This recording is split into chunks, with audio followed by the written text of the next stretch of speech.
Good afternoon, everyone. So you know very well, first chapter is going on. In first chapter, I have explained on that day meaning of bookkeeping, accountancy, characteristics of accountancy, object, difference between bookkeeping and accountancy, advantage. These topics we have completed. ठीक है ना। अब हमारा आज का topic जो है वो है basic term in accounting, page number 11 Shivlal की बुक में है। पेज नंबर 11 पर है बेसिक टर्म इन अकाउंटिंग। इसकी स्टार्टिंग पेज नंबर 12 से हुई है। इसमें टर्मिनोलॉजी बताई गई है, तो इस टर्मिनोलॉजी को आप लोगों को ध्यान से पढ़ना है, समझना है। कोई डाउट हो तो फिर आप मुझसे पूछ सकते हो, क्योंकि जो टर्मिनोलॉजी है ना, ये आपको लाइफ टाइम काम आएगी जब तक आप कॉमर्स से जुड़े रहेंगे। ये थ्योरी आपको जो बेसिक्स है, क्योंकि ठीक है ना। तो हमारा पेज नंबर 12 से स्टार्टिंग है। फर्स्ट है बिजनेस ट्रांजैक्शंस। बिजनेस ट्रांजैक्शंस क्या हैं, ठीक है ना। देखिए आप, all such economic activity which brings about change in financial position. वो सब इकोनॉमिक एक्टिविटी जो हमारी फाइनेंशियल पोजीशन में चेंजेस लाती हैं बिजनेसमैन की पोजीशन में, are known as business transactions. ये हुई आपकी इसकी डेफिनेशन। सिंपल वर्ड्स में क्या हुआ, जैसे कि मान लीजिए गुड्स परचेज है, goods purchase, goods sold, machinery purchase, machinery sold, rent paid, rent received. These are the example of business transaction. कुल मिला के जो भी खरीदी बिक्री हो रही है, पैसे का लेन देन हो रहा है, जिससे हमारी इकोनॉमिक पोजीशन में चेंजेस आ रहा है, वो क्या है, business transaction. Understand everyone. Second की है कैपिटल। इसमें मैं आपको बताऊंगा कैपिटल क्या होती है। The amount of money goods assessed introduce by the owner. हम मतलब जो मालिक हैं, बिजनेसमैन जितना भी मनी, गुड्स और एसेस्ट मतलब प्रॉपर्टीज हमारे बिजनेस में लगा देता है, खुद के बिजनेस में लगाता है, while starting business is known as capital. I think all have understand meaning of capital. Capital क्या होती है कि जो भी बिजनेसमैन जितना भी पैसा, गुड्स, असेस्ट वगैरह बिजनेस में लगाएगा बिजनेस शुरू करते समय, वो कैपिटल है। अंडरस्टैंड। पेज नंबर 12 पर है, ये शिवलाल की बुक है। एग्जाम्पल के लिए देख लीजिए आप, Vikas started business by introducing 20,000 in cash. जैसे विकास ने 20,000 का कैश लगा दिया, goods of ₹10,000, then his capital employed in the business will be 30,000। समझ में आया ना। उसने 20,000 कैश लगाया, 10,000 का गुड्स लगाया, 30,000 टोटल हुआ। 30,000 टोटल कैपिटल क्या हो जाएगी उसकी फर्म की, 30,000। ठीक। तो ये क्या हो गया आपका meaning of definition of capital. Capital बच्चों को पता होना चाहिए क्या होती है। अब उन्होंने आगे बोला है classification of capital. Capital also divided, number 1 fixed capital, number 2 floating capital, number 3 working capital. मैं आपको बता दूं फिक्स्ड कैपिटल क्या है। तो फिक्स्ड कैपिटल की डिवाइडेशन कर दिया, क्लासिफिकेशन। नंबर 1 फिक्स्ड कैपिटल है, capital invested to acquire fixed assets. जो हम पैसा फिक्स्ड असेट्स को खरीदने में, लाने में, प्राप्त करने में लगा देते हैं, दे देते हैं किसी को, मतलब खरीद उसको, शॉपकीपर को, वेंडर को, सेलर को, ठीक है ना, is known as fixed capital. कुल मिला के जो हमने असेट्स खरीदी हैं, जिनकी मदद से हम बिजनेस को ऑपरेट करेंगे, जैसे मशीनरी, बिल्डिंग ली, फर्नीचर लिया, क्योंकि ये नहीं होंगी तो बिजनेस कैसे चलाएंगे, कैसे हम अपनी फर्म को कंटिन्यू कर पाएंगे। तो ठीक है ना। तो इनमें जो पैसा जाएगा, इनमें जो खर्च होगा, दैट इज फिक्स्ड कैपिटल। जैसे आपने मशीनरी ले ली, लैंड ले ली, बिल्डिंग ले लिया, फर्नीचर ले लिया। सेकंड है फ्लोटिंग कैपिटल। अब फ्लोटिंग कैपिटल क्या होता है, those assets which are acquired for the purpose of resale. वो असेट्स जो आपने रीसेल पर्पज से ली हैं, ठीक है ना, अमाउंट इन्वेस्टेड, उनमें जो इन्वेस्ट कर दिया, such asset is known as floating capital. जैसे stock, short term securities, stock आया सेल कर दिया, आ रहा है जा रहा है, तो ये कौन सी कैपिटल है? Floating capital. थर्ड है वर्किंग कैपिटल।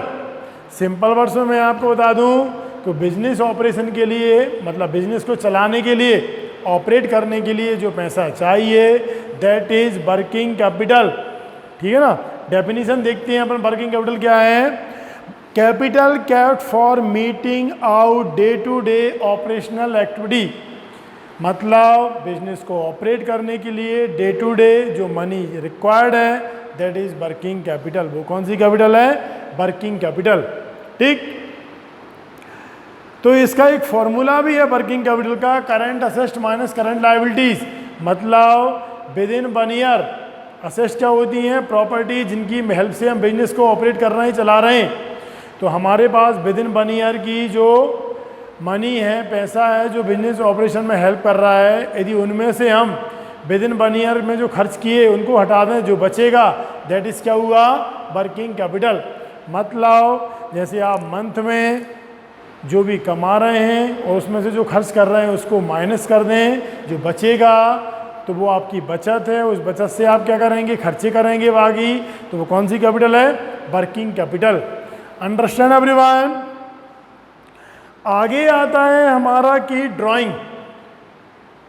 ड्राइंग क्या होता है? ड्राइंग के बारे में बता रहा हूं मैं आपको।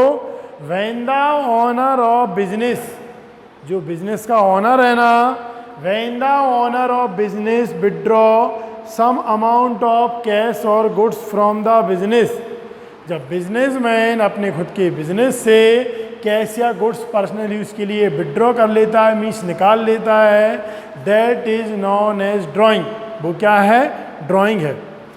ड्राइंग एक तरीके से बिजनेस के लिए एक्सपेंसेज है, लॉस है। क्यों? क्योंकि मान लीजिए आप, जैसे सपोज मान लीजिए आपकी कपड़े की शॉप है और आपने अपनी कपड़े की शॉप से एक जीन्स घर के लिए ले लिया, खुद के लिए। यदि आप वो किसी को सेल करते तो पैसा आता, तो वो रिकॉर्ड होता, तो आपका प्रॉफिट बढ़ता। पर आपने घर के लिए लिया तो उसको भी आप मेंशन करिए एक्सपेंसेस के तौर पे, तभी आप प्रॉफिट पता कर पाएंगे या लॉस, कितना प्रॉफिट हुआ है, लॉस। तो ड्राइंग को क्या माना गया? बिजनेस के लिए खर्च माना गया। तो यदि आप घर के यूज़ के लिए, पर्सनल यूज़ के लिए कैश या कुछ निकाल लेते हैं बिजनेस से, वो ड्राइंग है, एक तरीके से एक्सपेंसेस है। यदि आप बिजनेस से सुई भी लेते हैं तो वो ड्राइंग है। आगे दिया गया है असेस्ट। अब हम समझते हैं असेस्ट क्या होती हैं। ऑल दोज प्रॉपर्टी और रिसोर्सेस, वो सब प्रॉपर्टी और resources with economic value which are helpful in running and generating revenue, जो हमें बिजनेस को रन करने के लिए, जनरेट करने के लिए, रेवेन्यू जनरेट करने के लिए हेल्प कर रही हैं, they are called assets. Example के लिए बिल्डिंग, यदि बिल्डिंग नहीं होगी तो क्या रोड पे शोरूम खोलेंगे? क्या नहीं हो सकता ना। फर्नीचर नहीं होगी तो शोकेस किस चीज़ का बनाएंगे? टाइपराइटर, यदि टाइपराइटर नहीं होगा तो टाइप कैसे करेंगे? समझ रहे हो ना। मशीनरी नहीं होगी तो प्रोडक्शन कैसे होगा? स्टॉक ऑफ गुड्स, यदि आपके पास स्टॉक नहीं है, माल नहीं है, तो क्या बेचेंगे आप? समझ में आया ना। तो ये सब क्या है? असेस्ट है। उन्होंने आगे बोला है assets is divided in 2 types. Assets के 2 टाइप्स हैं, current assets and non current assets. समझ में आया ना। असेस्ट के कितने टाइप्स हैं? There are 2 types, current and non current. अब मैं आपको बता दूं नॉन करेंट क्या है, करंट क्या है। नॉन करंट असेस्ट वो करंट असेस्ट हैं जिनको आपने बिजनेस को ऑपरेट करने के लिए, रनिंग पोजीशन में बनाए रखने के लिए लिया है। जैसे मशीन, जैसे मान लीजिए आपकी कपड़े की शॉप है और आपने जो कंप्यूटर लिया, क्यों लिया है? कि आप उससे बिल बना सकें। समझ गए ना। कपड़े की शॉप है, जो फर्नीचर बनवाया है, शोकेस, वो क्यों लिया? क्योंकि आप उन शोकेस में अपनी क्लॉथ को रखेंगे, समझ रहे हो ना, अरेंजमेंट करके उनको रखेंगे, तो वो आपको हेल्प कर रहा है। ये असेस्ट वो हैं जो आपने रीसेल के पर्पज से नहीं ली, ये आपने इसलिए ली हैं कि विद दीज ऑफ आइटम ना we will operate, we will run our business, जिससे हम अपना बिजनेस क्या करेंगे? रन करेंगे। समझ में आया ना। नॉन करंट असेट्स क्या है? वो असेस्ट जिनकी मदद से आप बिजनेस को ऑपरेट करेंगे वो नॉन करंट हैं, जिनको आपने रीसेल के लिए नहीं लिया। ठीक, अब नॉन करंट में ही आता है फिक्स्ड असेस्ट। फिक्स्ड में क्या आ गया? Fixed assets are assets which are purchase for long term use, जिनको लंबे समय के लिए खरीदा है, not likely to converted into cash, जल्दी वो कैश में कन्वर्ट नहीं हो रही। Fixed assets are those assets which are used for production of goods, जिनको आप प्रोडक्शन में यूज कर रहे हैं या रेंडरिंग सर्विस, सेवाएं देने के लिए। समझ गए ना? इन्होंने ये बोला है एग्जाम्पल के लिए लैंड है, बिल्डिंग है, फर्नीचर है, प्लांट है, मशीनरी है, ये सब क्या है? Example of fixed asset. अब fixed asset also divided into types, tangible, intangible. Tangible वो हैं जो हमें दिखाई पड़ रही हैं और इंटेंजिबल वो हैं जो हमें दिखाई नहीं पड़ रही। तो देखिए आप, टेंजिबल फिक्स्ड असेस्ट।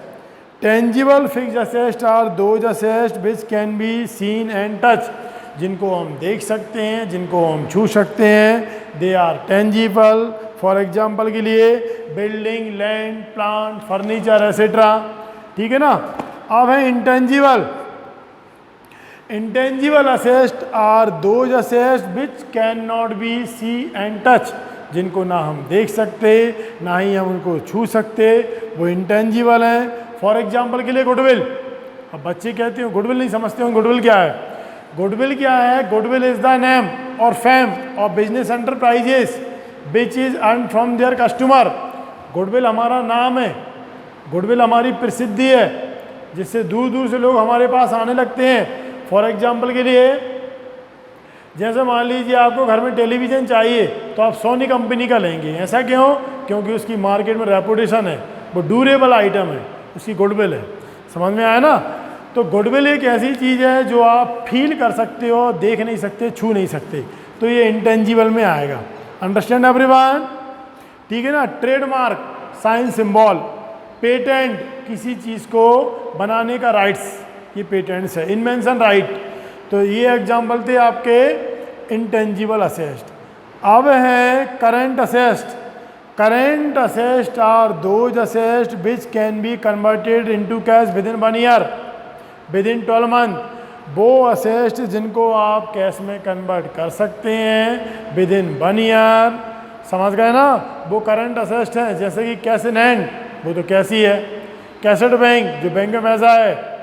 डेटर्स, अब आप नहीं समझते होंगे डेटा क्रेडिटर क्या है, तो मैं आपको बता दूं, यदि आप किसी को गुड्स उधारी पे बेचेंगे, उधारी में ऑन क्रेडिट यदि आप गुड्स किसी पर्सन को सोल्ड करेंगे, तो जिस पर्सन ने लिया है that person is known as debtors. मतलब जो हमारे कस्टमर्स हैं वो हमारे कौन हुए? डेटर्स, क्योंकि वो फ्यूचर में पैसा देंगे, उधारी में बेचा है तो। ठीक। और क्रेडिटर कौन होते हैं? जैसे हमने किसी तो उधारी पे माल लिया है ऑन क्रेडिट, तो वो पर्सन हमारे क्रेडिटर हैं, क्योंकि वो हमसे फ्यूचर में पैसा लेंगे। जो फ्यूचर में पैसा लेगा, मनी लेगा, वो क्रेडिटर, जो फ्यूचर में पैसे देगा वो डेटर। तो उन्होंने, तो डेटर जो है ना वो करंट असेट्स का एग्जांपल है। Cash in hand, cassette bank, debtor, stock. ठीक है ना? ये किसके एग्जांपल हैं? Current asset. अब आता है अगला लिक्विड असेस्ट। लिक्विड असेस्ट वो असेस्ट हैं जो और जल्दी से जल्द कैश में कन्वर्ट हो जाएं, 1 साल से भी कम पीरियड में। Liquid assets are those assets which can be quickly converted into cash, जो जल्दी कैश में कन्वर्ट हो जाएं। इट इंक्लूड, इसमें क्या शामिल है? Cash in hand, cassette bank, debtor, bills रिसीवल। अब ये बिल्स रिसीवल क्या होता है? ये भी एक करंट असेस्ट है। आगे जाके एक चैप्टर आएगा, जैसे किसी व्यक्ति से हमें मनी चाहिए, पैसा चाहिए, तो हम उसके लिए एक बिल लिखते हैं कि आप हमारा पैसा दे दीजिए। बिल क्या है? बिजनेस की लैंग्वेजेस में एक लेटर है। अब हमने लेटर उसको लिखा, वो लेटर सामने वाले व्यक्ति के पास जाएगा, वो उसको रीड करेगा, साइन करेगा और हमें वापस कर देगा। अब जैसे हमने उस लेटर में लिखा है कि आप हमारा पेमेंट 3 मंथ के अंदर अंदर कर दीजिए, ठीक है ना? तो उसने एक्सेप्ट कर दिया कि ठीक है, हम आपका पेमेंट 3 महीने के बाद देते हैं। मगर क्या होता है, हमें पैसा तुरंत चाहिए, तो इस केस में हम क्या करेंगे, उस बिल को बैंक से डिस्काउंट करवा लेंगे, मतलब कैश करवा लेंगे। तो क्या होगा, सामने वाले व्यक्ति को अभी पैसा देना नहीं पड़ रहा क्योंकि उसके पास है नहीं, और हमें टाइम पे पैसा मिल गया। तो हमारे लिए पैसा मिलेगा तो हमारे लिए बिल्स रिसीवेबल है, जिसके पास से बिल आ रहा है उसके लिए बिल्स पेबल है। तो बिल्स रिसीवेबल भी क्या है, करंट असेस्ट है। तो मैं आपको लिक्विड असेस्ट बता रहा था। तो लिक्विड असेस्ट का भी फॉर्मूला है, करंट असेस्ट में से स्टॉक और प्रीपेड एक्सपेंसेस को माइनस कर दो। प्रीपेड एक्सपेंसेस कौन से एक्सपेंसेस होते हैं, जिनको हमने एडवांस में भर दिया, इनको हटा देते हैं तो जो असेस्ट बचेंगी वो कौन सी असेस्ट है, लिक्विड असेस्ट। अब आता है हमारा लायबिलिटीज। लायबिलिटीज के बारे में जानेंगे। लायबिलिटीज क्या है, liability is a present obligation.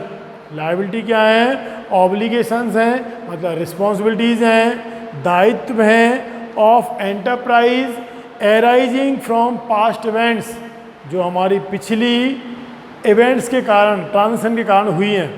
For example के लिए, जैसे suppose we have taken loan from bank of ₹1 lakh, तो 1 lakh is a liability. 1 lakh क्या है, लायबिलिटी है। फॉर अस, हमारे लिए 1 लाख की लायबिलिटी है, क्योंकि हमने बैंक से जो 1 लाख लिया है वो हमें रिटर्न करना पड़ेगा। अंडरस्टैंड। एक और होता है बैंक ओवरड्राफ्ट। जैसे मान लीजिए हमारी बैंक में 50,000 था और हमने 60,000 विड्रॉ कर लिया, 10,000 एक्स्ट्रा अमाउंट है, तो 10,000 will be known as overdraft, bank overdraft, क्योंकि ज़्यादा पैसा निकाल लिया। ये रेपुटेटेड बिजनेसमैन जो है ना, जिनकी ज़्यादा बिजनेस में साख होती है, गुडविल होती है, वैल्यू होती है मार्केट में, उनको ओवरड्राफ्ट की फैसिलिटी मिलती है। क्रेडिटर हुआ, बैंक लोन हुआ, बैंक ओवरड्राफ्ट हुआ, कैपिटल हुआ, ये लायबिलिटीज़ हैं। कैपिटल को भी लायबिलिटी माना गया है, भले ही वो खुद का पैसा था, क्योंकि आपने जो बिजनेस में लगा दिया, अब बिजनेस है ना आपका डेटर है और आप उसके कौन हो, क्रेडिटर हो। तो कैपिटल को क्या माना गया, लायबिलिटी माना गया है। लायबिलिटी के भी टाइप्स हैं, इंटरनल, एक्सटर्नल। इंटरनल लायबिलिटी क्या है, liability which is due to the owner, वो लायबिलिटी जो ओनर के लिए, liability which is due to the owner, जो ओनर के लिए ड्यू है, ठीक है ना, of the business is known as internal liability. For example के लिए कैपिटल, बिजनेसमैन ने जो कैपिटल लगा दिया, कैपिटल को क्या माना गया, लायबिलिटी माना गया, ठीक है ना। एक्सटर्नल लायबिलिटी, एक्सटर्नल मीन्स क्या होता है, बाहरी, जो आपको बाहरी लोगों के लिए, मतलब बिजनेस के अलावा जो आउटसाइडर्स को जो पेमेंट करना है, वो आपकी एक्सटर्नल लायबिलिटी है। जैसे बैंक है, बैंक से आपने उधारी पे पैसा लिया तो बैंक को वापस करना पड़ेगा, तो वो आपकी कौन सी लायबिलिटी है, एक्सटर्नल लायबिलिटी। बैंक लोन, समझ गए ना आप, बैंक लोन।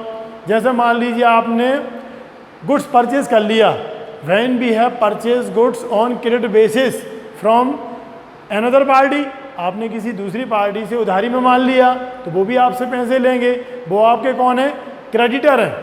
तो creditor also known as external liability. तो अंडरस्टैंड एवरीवन लायबिलिटी का मीनिंग। आगे इन्होंने और भी दिया है, जैसे क्रेडिटर फॉर गुड्स, जिनसे आपने गुड्स लिया उधारी पर, तो उनको पेमेंट करना पड़ेगा। क्रेडिटर फॉर लोन, जिनसे आपने लोन लिया। क्रेडिटर फॉर एक्सपेंसेस, जैसे मान लीजिए सपोज आपकी फैक्ट्री है और आपने अपनी फैक्ट्री में वर्कर्स को लगाया और आपने उनसे बोल दिया I will paid you wages after 1 month 2 month, तो it is a outstanding expenses, मतलब आपने उनकी मजदूरी वेजेस दी नहीं, फ्यूचर में देंगे, तो ये कौन सा एक्सपेंसेस हो गया, आउटस्टैंडिंग एक्सपेंसेस। तो आउटस्टैंडिंग एक्सपेंसेस जो है ना, that is also outsider liability, मतलब एक्सटर्नल लायबिलिटी, ठीक। Thank you all of you.